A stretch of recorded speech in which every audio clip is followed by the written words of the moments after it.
Someone once said, good conversation is food for the soul.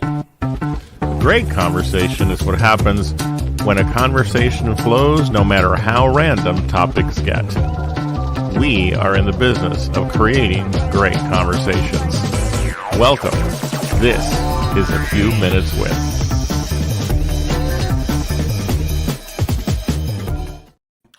Hello. Hello. Welcome. That music makes me dance. I like to dance. It is time for this week's episode of A Few Minutes With. Thank you all for joining us. Suzer Bruiser, Yes, that is me. Chisholm is also here along with me, your Hello. favorite sexy potato. Susan, how's it going? It is going well. I'm so glad that it is Thursday and not Monday. Because, yeah, I'm done with this week already. I want it to be Friday. I want it to be Friday. I want it to be Friday, but I'm glad it's not Monday. How about that? This is true. Yeah, I told my class earlier, I said, because I was talking about how I was glad that it was Thursday, and somebody said, well, all day I was wishing it was Friday. And I'm like, well, I'll make tomorrow feel like a Monday. So if you really want, there you go. So here we are yet again with another episode of A Few Minutes With, and I'm kind of excited about this week's topic. We're going to be a little bit inspirational. Yes. Inspirational and shit. Inspirational and shit. There you go. But before we get inspirational and shit, I have to share something with you. It's probably something you're familiar with. You know, I made this, or I'm attempting to make this like life change. Mm-hmm. And proud to say I haven't had a soda in like 5 days, but I miss carbonation. Wow. Yes. So I'm going to be drinking this tonight. Stevia or Zevia, yeah. While we podcast. Nice. I mean, I don't. I had. I may hate it. But that sound, I've missed it. Seriously, dude. Listen. I averaged a lot of sodas per day up until just about midweek last week. And so haven't had any since. And let's see. I mean, I liked them, so hopefully you do. Oh, that's horrible. What? Is it really? It'll do. Well, the one that I did was the like the cola. Yeah. So maybe you need to do that, or the root beer is actually really good too. Yeah, about this one and a root beer one. It's not bad. Hold on. Gotta go in. Everything. Just be that first hit. It definitely, the stevia, like right there. I told you. Yeah. No, I know. There's a few that I have more suggestions for you. We can discuss that often. And I was about to say, like, I just came up with another life lesson. Like, it just almost popped out naturally. So. Do you mean the life lessons that we're going to be talking about tonight on the show? Indeed. Those life lessons that we're going to be talking about tonight. Absolutely. I'm excited. So before we get there, though, I want to ask you a question. Uh-oh. Because this may be a topic for future episodes. Do you have, like, if I'm not going to ask you to share it because we'll save it for the pod later in the future. But if I said, hey, what is one of your favorite core memories? Like, do you know, like, would something pop to your mind? Yeah. All right, let's go on to the topic for tonight. I'm like, yeah, you said you weren't going to ask me to share, so I'm not going to share. I mean, you can expound. I mean, for me, yes. Yeah, like I was thinking about that today because I had some time on my hands, and I was going through kind of like a digital like review and rewind of life over the last few weeks, and of course, that got me thinking about further back, and I was like, man, life is built. This is not one of the life lessons. Like life is built out of like core memories, right?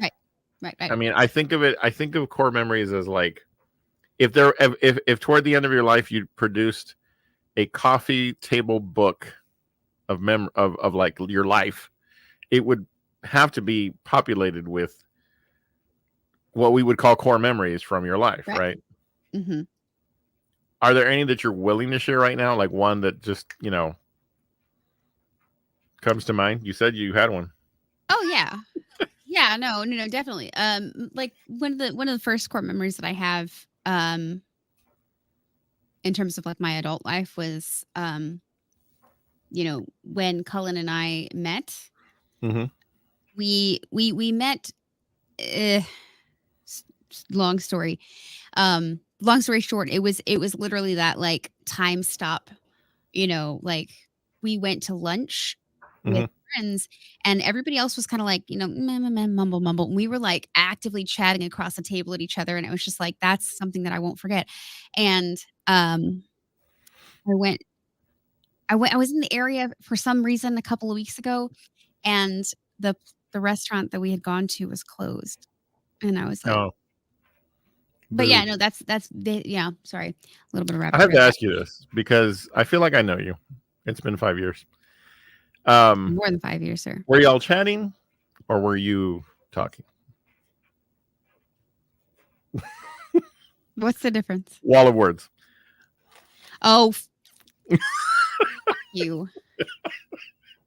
Cullen, was it wall of words, or was we actually talking? Was we actually talking? Was we actually? What was y'all saying? I wouldn't get him for a second. What did y'all say? He was talking just as much as I was. Thank you. Oh my goodness, that's funny. And maybe we'll talk about core memories being wall of words.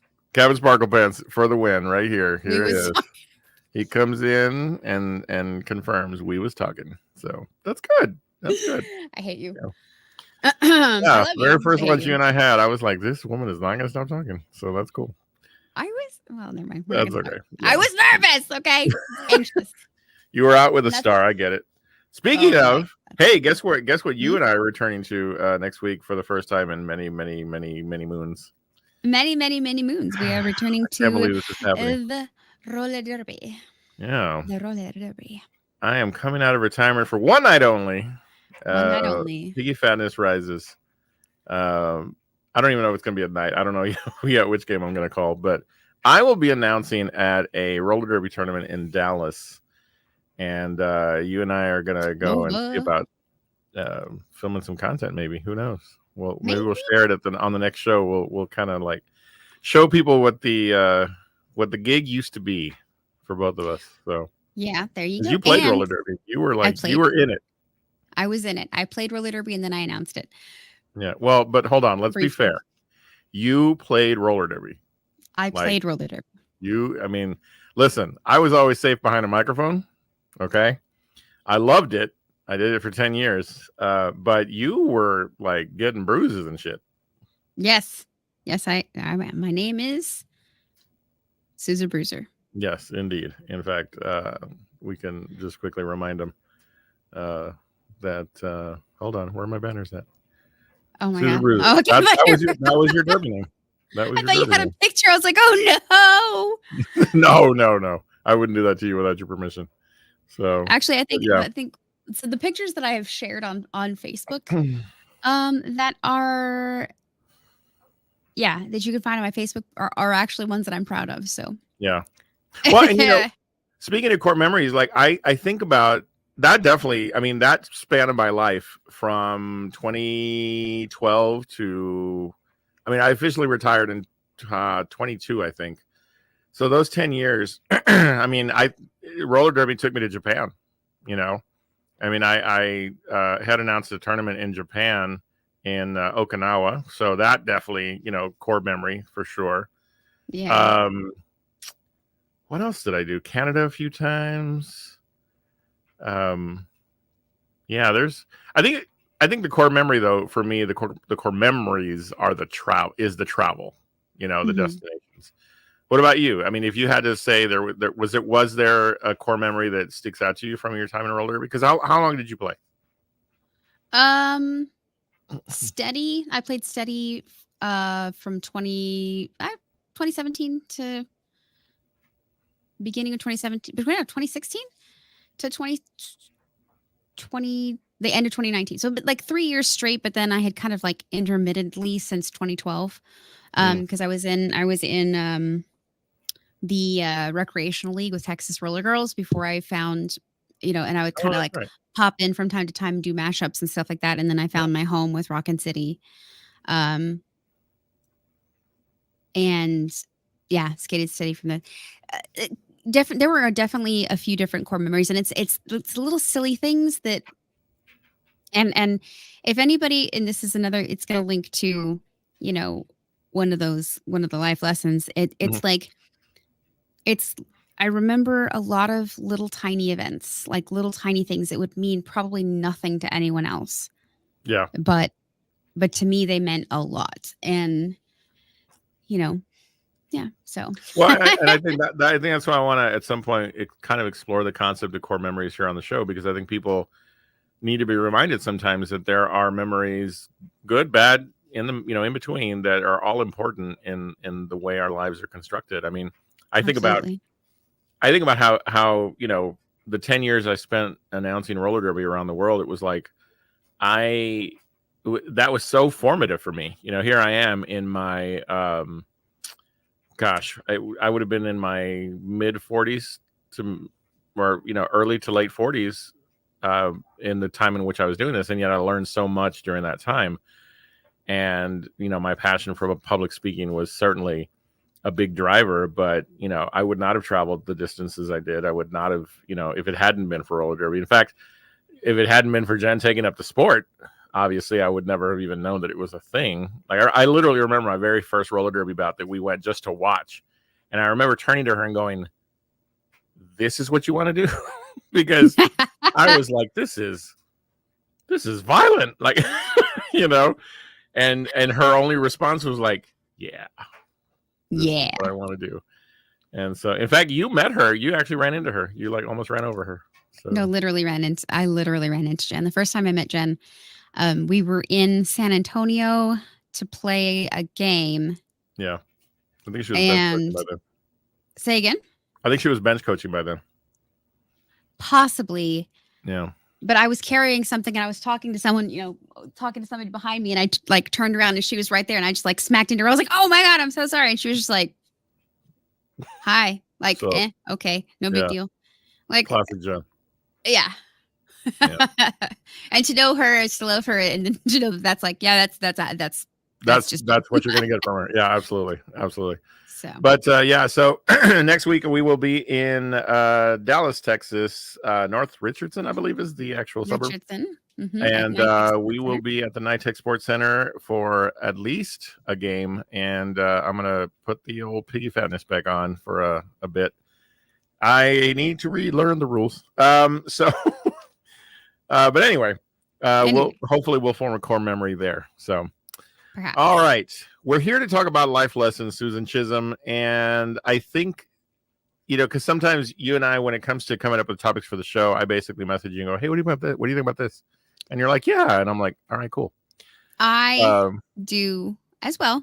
No, absolutely. No. This is not a competition. I'm just saying that our way of formatting the show can happen literally the day before, in terms of what we're going to talk about. And the notion of life lessons came to mind because I've been going through this phase over the last few months where I'm like really kind of taking stock of, you know, what my life has been, and not for any profound reason. Just, you know, I sometimes do that sort of audit of life and go, okay, so what have I accomplished since? And when I got the gig for next weekend, it really made me like think, okay, what have I done since? You know, because roller derby dominated my life for like, I'm talking some years I was traveling to announce as many as 35 to 40 weekends out of the year, and I loved it. And since then, so many things that I've tried, and it got me thinking about like some of the adversity that I've gone through over the last few years in trying to figure out like, where is my place now that I've retired from roller derby? What is my place going to be? You know, what am I going to do? And that got me thinking too, you know, there's a lot that I've dealt with in the last few months that I've had to remind myself, like, what are some of these valuable lessons that I share with people, but then I don't live them. Right. And so I thought we could share some of our own, and, you know, in discussing them, hopefully encourage people who are listening, whether it's live tonight or later, and just, you know, kind of help them feel encouraged. So that's the motive behind tonight. Encouragement is the best mint. Good night, everybody. I'm gonna fix my camera a little bit. It's like really so. weird. With that in mind, if you guys who are watching with us tonight, and we thank you for being here, I see folks like Drew and Captain Sparkle Pants and Savage is here. Our friend Angie was here for a bit. Yes. Share away if you'd like, or just soak it all in, man. Because we're here. All in. We're here to impart wisdom. Yes, I was telling Captain Sparkle Pants about our topic, and he actually gave a couple that I ended up not using, so he could absolutely. Well, yes. Because I was trying to remember the ones that I had written down earlier at work and left at work promptly. Oh no, are you serious? Yeah. Life lesson number 7: write it in your phone. Write it in your phone. All right, so as the gentleman my mama raised, I'll give you the option to either start or defer.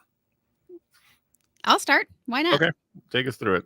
Okay. And we'll do like we always do. We'll switch back and forth. Okay, so I'm going to select my banner. This is a very important life lesson, my friends out there in the world. If you're ever at home, Google Box. The Twitter machine. If you are ever at home and you randomly smell fish for no reason, wow, go seek out the source, because if you follow me on Facebook or Instagram, you have seen my post from today, which was electrical fires smell like fish. How do I know? Well, glad you asked. We had an outlet that was shorting, and I kept smelling it. And I was like, no, guys, like something that I learned a long time ago. Electrical fires have a smell like fish before they smell like melted plastic. Mm-hmm. And I kept smelling it, and nobody else could smell it. And finally, when my kids started, I was like, I knew it. And come to find out that one of our electrical outlets was having a short and melted. It actually ended up melting the nightlight that we had plugged in. But I wonder if people can see. Let me pull it up on my. Oh no! I mean, look, tell them what you're holding right there. So this is the side of an outlet. Yep. The side of an outlet plug. That was it. This outlet plug? That outlet plug. So you could see the burn mark on the one thing, but if you go back to the other picture, the side picture, that side is basically just a hole. Yeah. It's all melted out. It's all burned out. It's melted. That's pretty horrific, man. I'm glad y'all are okay.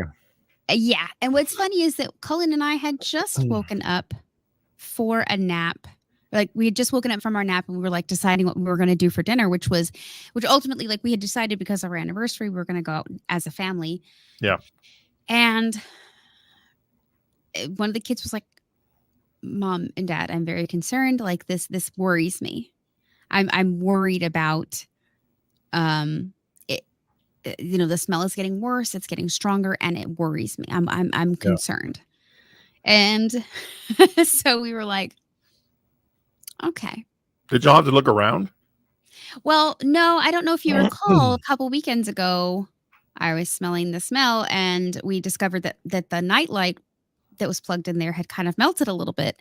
So we unplugged the nightlight and the kids and we're thinking like, oh, that fixes that's exactly what fixed the problem. Right. It was the nightlight that was melting. Oh, okay. It was not the nightlight that was melting. And I want to say to his comment, F you, buddy. All right, so electric fires smell like fish. Before they smell like burning plastic. Great life lesson to start with. Now I feel like mine are too profound. The rest of mine are profound. I had to like fight for it. So here's mine. Don't eat yellow snow. Just kidding. Yeah. All right. I think I'll start with this is my go-to because of my career spent in corporate training over the last 30 years. And I tell this to all of my students, and that is learning is a journey that never ends. I, as a facilitator, as someone who's educated people for 3 decades now, I, of course, over that time frame have learned a ton, still learn a ton. And it's just one of those things where I firmly believe in this concept that you never have to finish learning. Some people do. Some people it's not even because, some people it's because they think they're know-it-alls, right? But there are just some people who reach a point where they're like, yeah, okay, yeah, I know what I need to know. But I think one of the things that keeps me like moving forward and really sort of I stay fascinated by things, and I want to learn about them. And so, yeah, my encouragement to people in sharing this life lesson is that if you reach a point where you stop learning, you risk the things just sort of coming to a halt, right? Mm-hmm. And so that's one of the biggest life lessons I've learned, is that learning doesn't end. It's a journey. You're never going to know it all, so you might as well keep learning. So good. I love that. And my dad used to say, learn something new every day. Yeah, absolutely. Wrinkles. Indeed. I learned that I'm not a fan of Zevia. So there you go. But I'll finish it because I don't like to waste products. So yeah, it's not my favorite. You said you liked it. I said I like the root beer ones.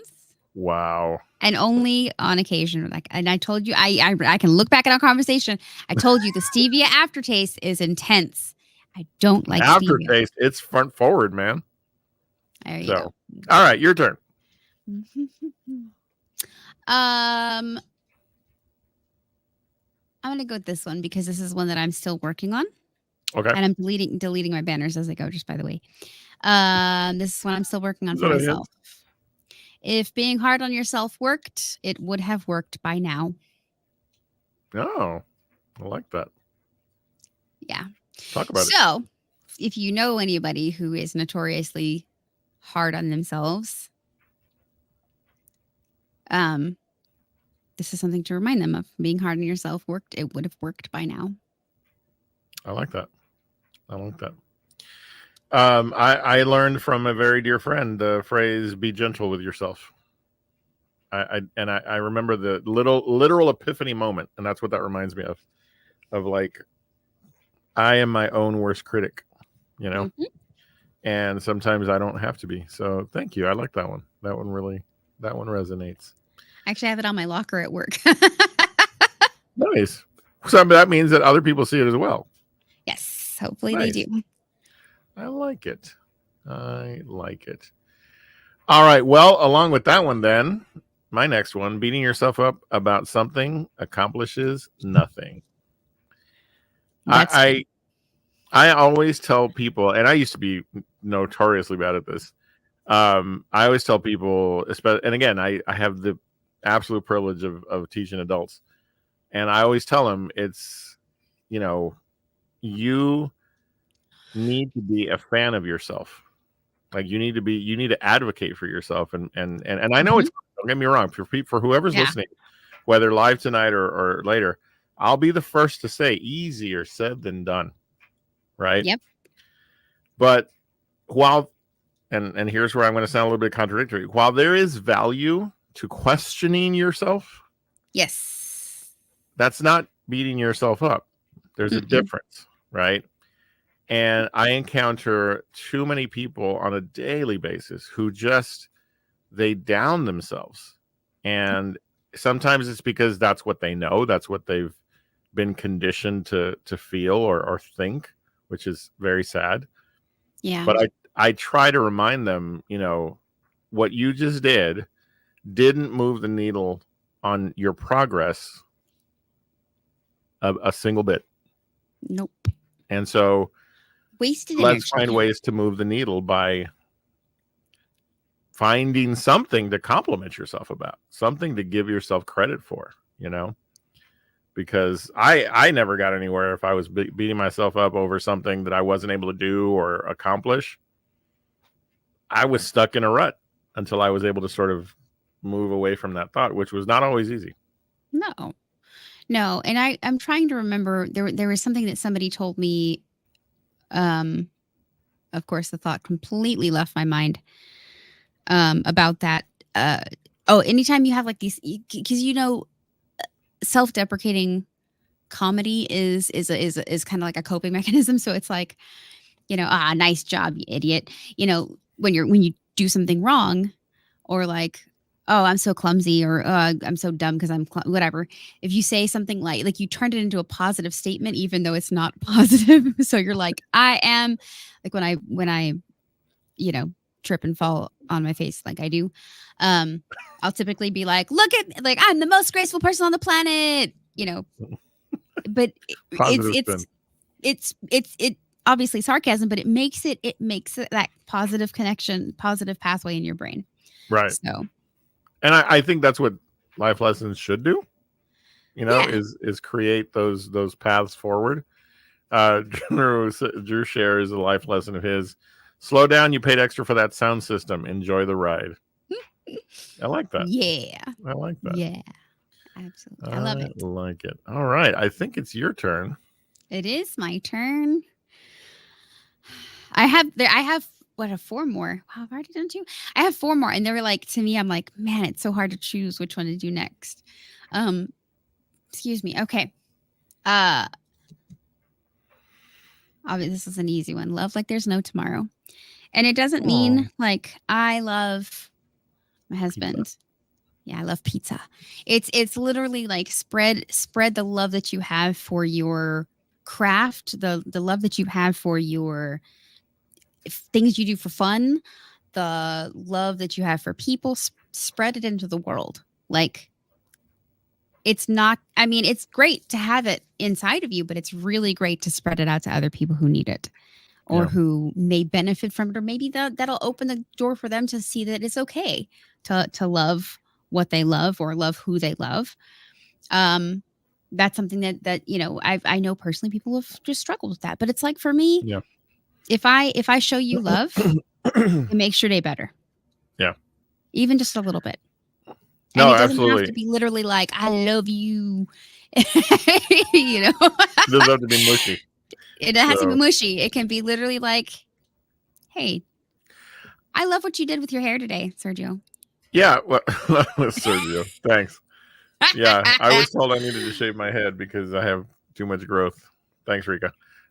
So what I like for a small example of this, tell me if I'm right. I have gotten real comfortable using that heart emoji on people's posts. Okay. Like if they post a new picture of themselves, if they post an accomplishment, if they post their pets, I'm like, I can't remember the last time I used that little, like the regular, like it's the up. Heart, or it's the huggy heart, or it's something, the thumbs up. Yeah. The huggy heart. I don't know what it is. It's the one that says care, maybe care. I do. Wow. But like, I don't know. I want people to know that, hey, that meant something to me. The fact that, because, and listen, if it's a post in which you are showing love for yourself, God, even more so, I want to encourage that. And, I back to your moment, your comment a little bit ago, I wish we could normalize the notion of using love as like, I have friends of mine, my best guy friends. I tell them I love them because they are influential in my life. They are, people that are my pillars. And I just wish people would get more comfortable with that, because it's, to your point, we ain't got all the time in the world, so express it, get it out of you. I mean, because I mean, all it does is bring brightness to the world. Like, it really does. It just opens up the door to have more positivity and more love, and showing love or loving, like I'm talking about, it can be like, you just simple as you said, that little like emoji, that little heart emoji, or even just being like, hey, hope you had a good day, I love you. Right. The end. Like, it doesn't have to be crazy. So and then I judge the people who don't put hearts on my stuff. So no, I'm kidding. I don't. So, but I do count. Rude. All right. It's funny, Susan, as I look over mine, I'm like, man, a lot of mine are really similar, or you can see that they come from the same place, which I guess makes sense because it's my life, right? So I think I'll go with this one next. failure is an option. You know, the famous line from Apollo 13, failure is not an option. In that case, yes, absolutely true. You had to get the astronauts up. But I have learned so much from failing. You know, I've realized in hindsight, you know, I'll never forget, since we talked about roller derby earlier, I will never forget the absolute dismal feeling of my second call ever. Okay. I froze my first call, but that was to be expected. Traveled to Houston the following weekend to call in, you know, another home, you know, a different venue. Yeah. And froze. I froze on the freaking warm-up mic check. Like, you know, I didn't know. I forgot testing 1, 2. You know, like I froze during that game. And I was so like, God, I can't do this. And the reason failure is an option became ingrained in me. And it thankfully already had by that point. I just forgot for that moment. My dear friend Scarlett, who was the head announcer of Houston Roller Derby at the time, that very night, she just met me. She had just met me. She came to me and she said, "Hey, if you want, sit next to me during this next bout when I call and just listen." She goes, "Because you have it. You just got to learn." And I was in a moment of like, I was horrible. I was like, I failed. And she said, "If you want to do this, sit next to me and listen." And not only over the next few years did she become a dear friend, but she taught me a very valuable lesson, to which another core memory was 8 some odd years later, finally going back to Houston Roller Derby and actually doing, you know, one of my most amazing calls with her now as a seasoned veteran, you know. And so failure is, it teaches us things. And I love reminding people of that failure is an option. It is okay. Yep. Failure is always an option. Yeah.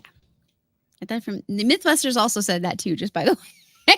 What? Failure is an option. Mythbusters. Yeah. Did I steal somebody's line? You did. It's okay because I did too, so that's fine. Wow. It just shows that it's a universal lesson. No, absolutely it is. It is. Universal life lesson. All right, you're up. So I'm going to do mine that's almost exactly like yours. You can do everything right and still fail. This is true.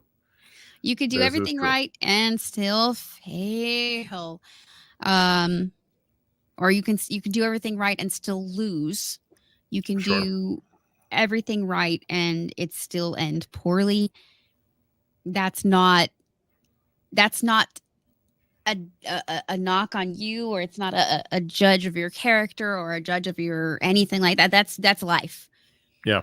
That is just 100% life. Like if you're playing a game and you do everything perfectly, you make every move just perfect, and the other team does too, and they're just a little bit better. They've got a little bit more practice. One guy had a birthday yesterday and he was just so excited from it, and he just, you know, like it doesn't have to be a negative. Right. Like failure has such a negative connotation. Right. But if you like break down the word, it literally means like you did not do the thing that you set out to do. That's not an end to anything. Yeah.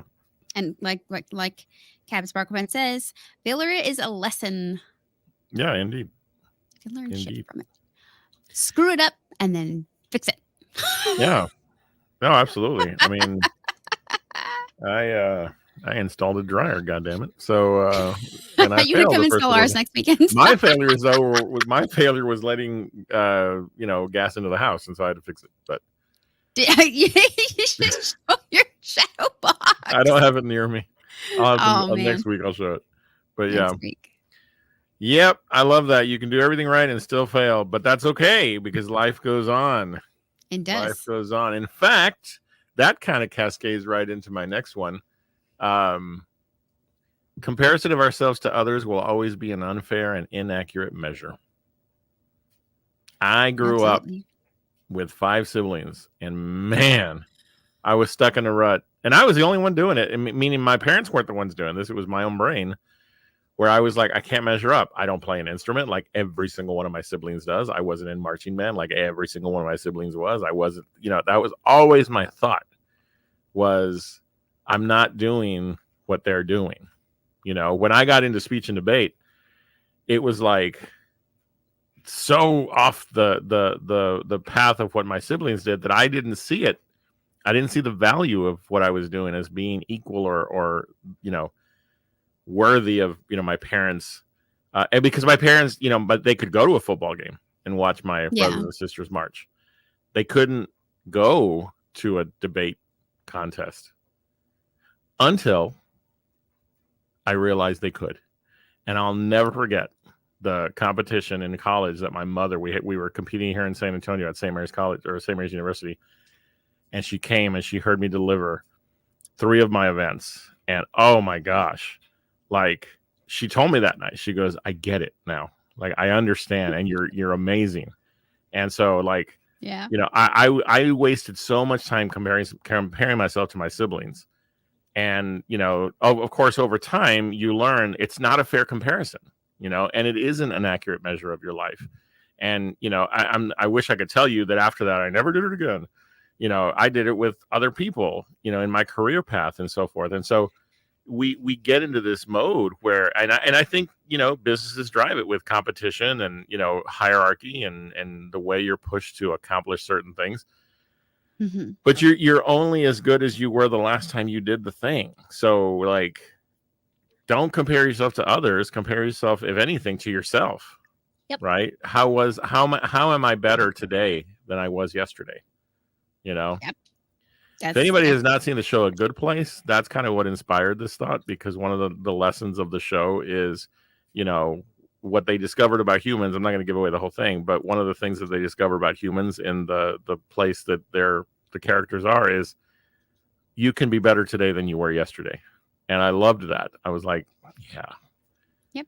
But we got to get this comparison mentality out of our minds. So that's one of the big lessons my life has taught me. Yes. Yeah. And there's a quote that like kind of sums that up pretty well. It's like, if you judge a fish by its ability to ride a bicycle, it's never gonna be good. It's never gonna be successful.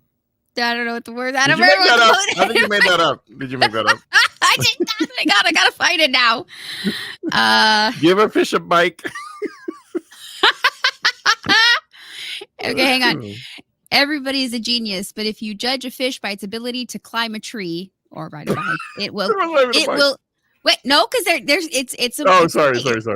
If you judge a fish by its ability to climb a tree or ride a bike, it will live its whole life believing that it is stupid. But it's not stupid. You just can't ride a bike. Because it ain't got no legs. Awesome. I love it. I'll need you to send that to me. What is wrong with us? Nothing. Hey. So don't bring negativity into this. So many things. Your turn. I have to say. I already see the 2. So. It smell. You will. Wow. Wow. We can always count on Drew. Thank you. For that. That's hilarious. All right, cool. I'd have to figure out which one. I'm going to go with this one. Good enough is good enough. Can I just say, I'm sorry to interrupt you. I love this. And for those watching, we can see each other's what we've written. Okay. Yes. And I have been waiting for this one. So I'm so excited about hearing you talk about it. I'm nervous now. So as somebody who has worked with and also has battled with depression and anxiety disorders, sometimes you are so overwhelmed by what you have to do in front of you that you become crippled. Like you're literally like, for me, I shut down. Like, especially if I look around, I'm like, oh my God, I have to fold the laundry and I have to clean off my desk and I have to finish this project and and I don't know where to start. And I just kind of shut down. Yeah. and I don't do anything, or, you know, in particularly deep bouts with depression, I don't want to get up and take a shower. I don't want to get up and take a 20-minute shower, like, or 15-minute shower or whatever. But I can take a shower for 5 minutes. I can get up, I can get in the bathtub and turn the water on, just let it splash on me. And that's good enough. I can't, I don't have the ability, I don't have the capacity right now to load all of the dishes in the dishwasher, but I can load the dishes that I'm going to be eating, that I'm going to use for dinner tonight, put those in the dishwasher, and it's good enough. Yeah. It makes it through. It is good enough. And so if it's everything that you have, it's good enough. And if it's good enough to make it through, it's good enough.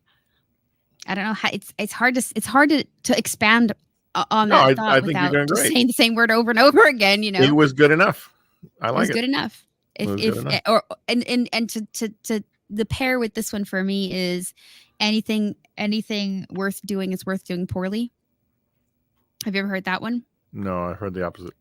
It goes side by side with this one. Anything worth doing is worth doing badly, because if you're going to do it badly, at least you did it. Right. Doing it badly is better than not doing it at all. Right. I like that. You just gave me the perfect bridge to my next one. So I was wrestling with which of the two that remains to bring up. So you perfectly you were good enough to build a bridge for me, and I appreciate it. That's magical. Because my next one is simply this. Try. That alone is a life lesson that. Sorry. So many times in my life, I have said, I can do that.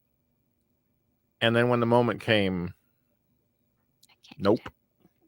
One of the biggest things that I've discovered over the last several months of being in therapy was what a self-sabotager I've been in my life. And to think that it comes down to a 1 3-letter word, I just didn't try.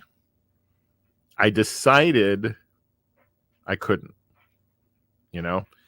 And so, and it was funny because I say funny because I teach people, and I'm not talking about just my work, but in life, I'm the one that says to people, try it, do it. You don't know until you try. And yet I wouldn't take my own advice, you know? And so a huge life lesson for me that literally I'm learning as we speak is that simple, you got to take the step. You got to try, you know? Try. And I tried the Zevia and I don't like it. And so... and that's what's funny is that but I know now. So I was going to tie it together with the thought that I almost said out loud earlier today, or earlier in this episode, when you took your sip of Zevia and you're like, I don't like this, and then you were like, waited for a second, you took another sip of it. Anything worth trying is worth trying twice. Oh, sure, of course, absolutely. And you've said that because it's like maybe it's just an off day. Maybe my taste buds were off. No, it just sucks. So I'll keep looking for a flavor I like. But no, back to the thought. Try. You don't know what you don't know unless you try. And I'm done. Even at 54 years old, I'm done not trying. Like, I've got to try. And so I hope that people take from that and feel at least inspired to do so. So exactly. Because his eyes water every time he takes a sip. Yeah. He's like, I don't like it. I'm trying so hard. I'm drinking water. I'm about right here. So, well, I'll be taking big chugs of this when I'm done. So, swash it down. All right, I think you're down to your last one. I am down to my last one. Okay, ready? This one's totally profound. Oh, not really.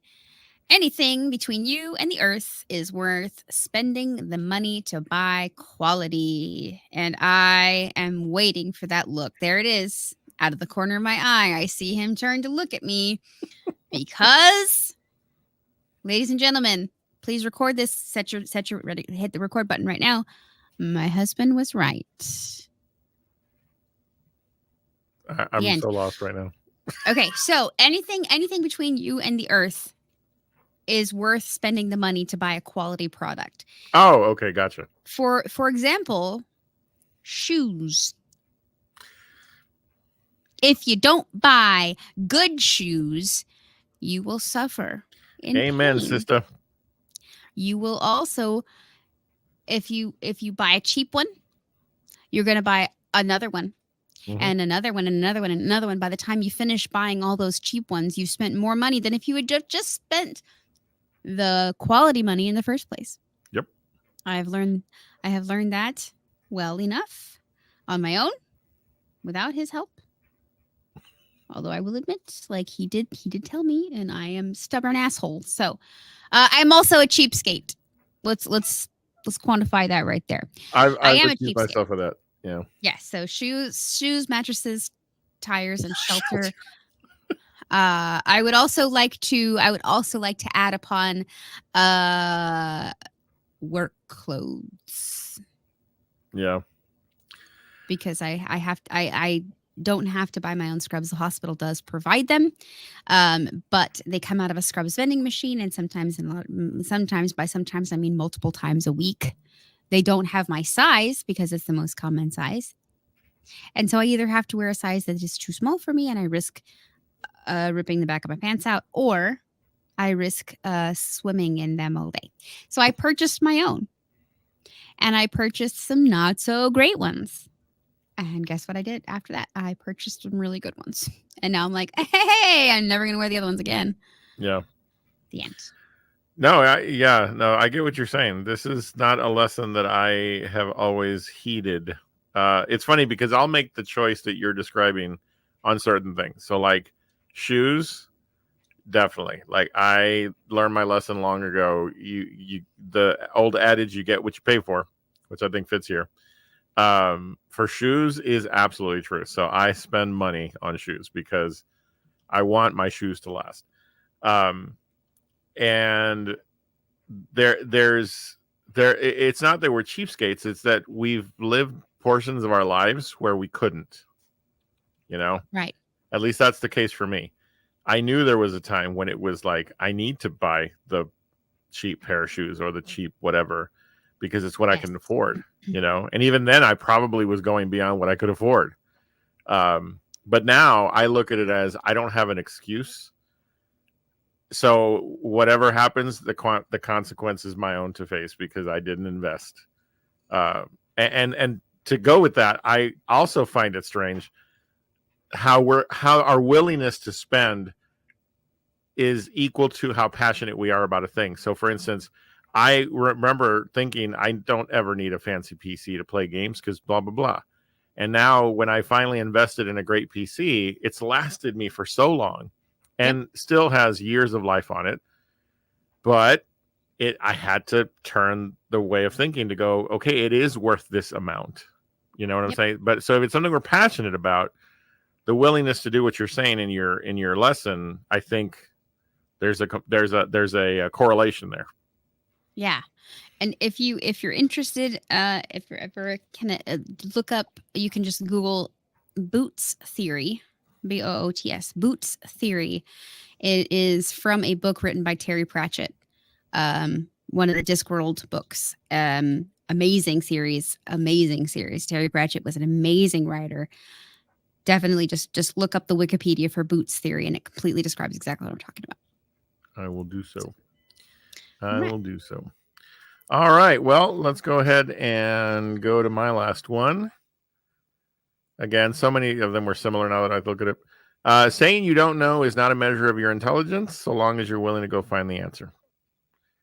So many times people, when they don't know an answer, they think of themselves as not being smart. Like, I don't understand this. I don't know the answer, so therefore I must not be smart. And I see that daily in my life, in my work. But I always... because I was told, I was given this lesson. I was told this in my younger years because I was the same way. I guess I just I'm not smart because I can't understand this. And the person, I'll never forget who it was. It was my world history teacher, my sophomore year of high school, Mr. Inman, Robert Inman, God rest his soul. He said to me, if you go and look for the answer, you're going to feel a whole lot smarter. And I was like, oh yeah, like it doesn't end right here just because I don't know. And we were discussing the test I'd failed, you know, and, you know, he challenged me and basically said, you know, it wasn't these words, but this was the message. You can't say you're not smart if you haven't tried to go find the answer, you know. Yep. I don't know is just for me.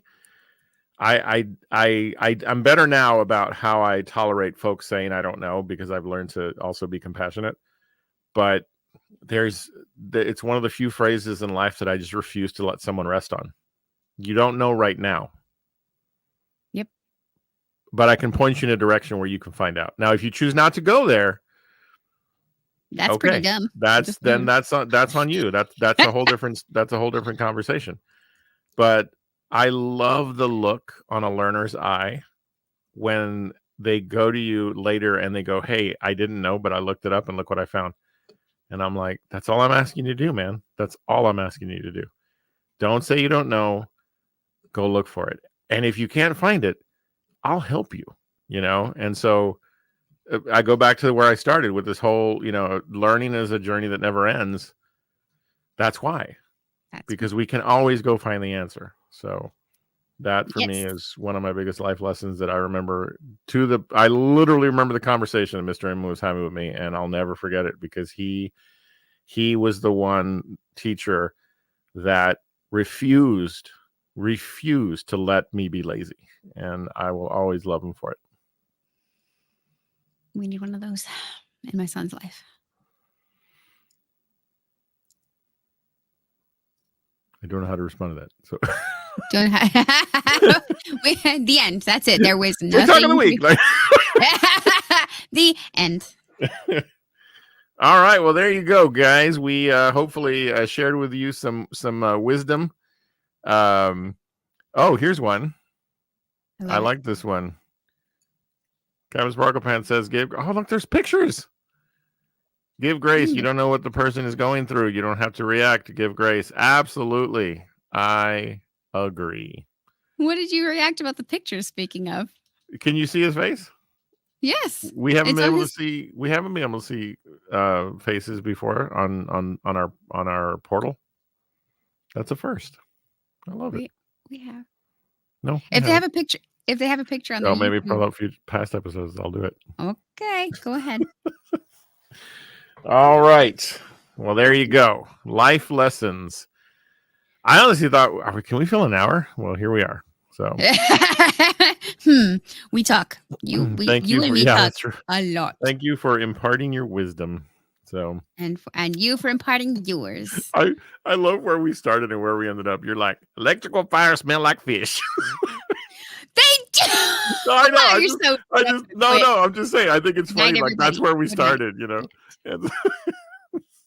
Fires and electrical outlets taste like don't freaking don't just stay there. Get out of there. Well, yeah, your house down, fish. Burn your house down with the lemons. Your house turned into sushi. Talk of the week. Yeah, let's do that. So thank you all for sharing your thoughts in the chat. It is time now for our Tickety Talk of the week. Let's check it out. This one, I wanted to share this one for no reason other than it just cracks me up. Uh-oh. Grandma, what kind of plastic bag is that? What kind of bag? What kind of bag? What kind of plastic bag is that? What kind of bag? What kind of bag? Vegetables all in the bag. Fish in the bag. Leaves in the bag. What kind of plastic bag is that? What kind of bag? What kind of bag? Celery and cucumbers. Zucchini and bag. What kind of bag? What kind of bag? Leaves and liquor in the bag. What kind of bag? Fire under the bag. What kind of plastic bag is this? What kind of bag? Salt sugar bag. What kind of plastic bag is this? What kind of bag? cause it ain't bullshit. What kind of plastic bag is this? What kind of bag? What? Oh, man. What? Oh, it had to be done. It had to. Yeah. Oh, I really need TikTok to not go away. So, yeah. Oh my goodness. So here we go. Another wisdom thought from Chaos Rockman. Physics. How do it work? So, I really wish I knew the answer to what I mean. That video fascinates me because I've never seen.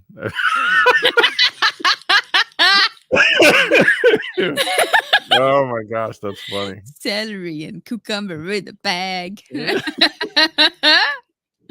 Oh my gosh. All right. Well, there you go. That was our TikTok of the week. And let's start to land the plane. Susan, what should folks do now that they're here with us on YouTube? You should click that subscribe button, which means you will be our friend and we will be your friend forever. And then if you click the notification bell, which is like right below or right next to the subscribe button, you'll get an email or you'll get a message that says, hey, these guys are going to go live at such and such time. Get ready and be ready. And if we're not live, we just have a video, you'll know when the video lands. You'll be like, hey, it's time to go check out them crazy kids on the YouTubes. On the YouTube. Oh man. We was talking. I couldn't have said it better myself. Susan, where on the interwebs can they find you? Everywhere. If you go to Twitter, X, whatever, I am Susan Bruiser. If you go to Instagram, I am at Susan Bruiser. If you go to the Tickety Talk, I am also at Susan Bruiser. It's me. Easy to find. Easy peasy. Everywhere, I am Sergio the Sexy Potato, except for Twitter, X, whatever, where I am Serge, S-E-R-G, Sexy Potato. So follow us for more information and just to see what the heck we're doing over on those mediums. So, all right. Well, with that, Susan, once again, thank you as always, for making this a fun experience. I appreciate you. Yes, a fun experience. I love talking, and I love talking to you. Indeed. Well, and we love talking to y'all. So thank you all for your comments in the chat. We always appreciate that you participate. If you are catching this episode after it's been broadcast live, we thank you for watching it as well. And we hope that at some point in your life, you'll get a chance to catch us live because we have fun hearing from you as well. With that, we're going to begin to land the plane on this week's episode of A Few Minutes With. Stay tuned for next week as we have more to talk about. Because always. It's a podcast about, Susan? Anything. And all the things. Yes, absolutely. But beyond all of that, we remind you, as we always do, you are awesome. You're amazing. And the world's a better place because you are in it. We'll see you next time here on A Few Minutes With. Good night, everybody.